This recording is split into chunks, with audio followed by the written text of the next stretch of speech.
You're listening to Newshour from the BBC World Service. Today marks 70 years since the founding of the Universal Declaration on Human Rights. Here's Eleanor Roosevelt, who chaired the United Nations committee that drafted the text, addressing the UN General Assembly back in 1948. We stand today at the threshold of a great event, both in the life of the United Nations and in the life of mankind. This Universal Declaration of Human Rights may well become the international Magna Carta of all men everywhere. Well, on Newshour today, we're going to look at what can be done to make businesses around the world comply with human rights standards. Phil Bloomer is Executive Director of the Business and Human Rights Resources Centre, which describes itself as an advocacy group which works to advance human rights in business and eradicate abuse. Businesses are upholding human rights and businesses are abusing human rights around the world. Economic globalisation that's happened around the world over the last 40 years has really created untold wealth.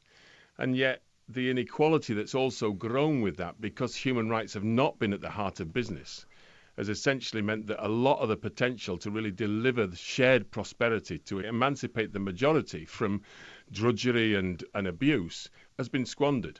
And so what we are seeking to do is to put human rights more at the centre of business so people can get a living wage, so that they get decent working hours.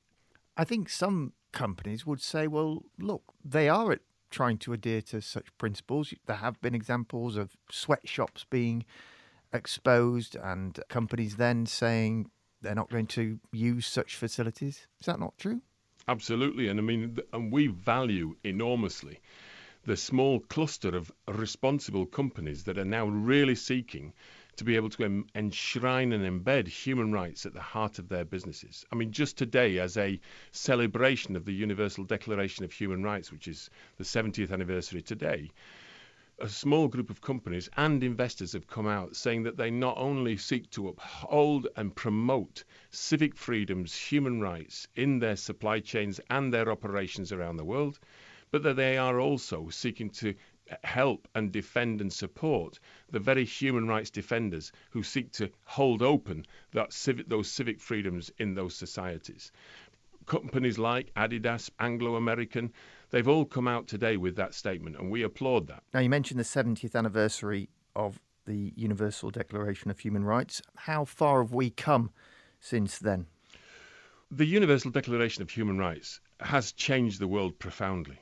Eleanor Roosevelt, who was the wife of the President FDR, and seen as one of the main architects of the Universal Declaration of Human Rights, said, where, after all, do universal human rights begin? In small places.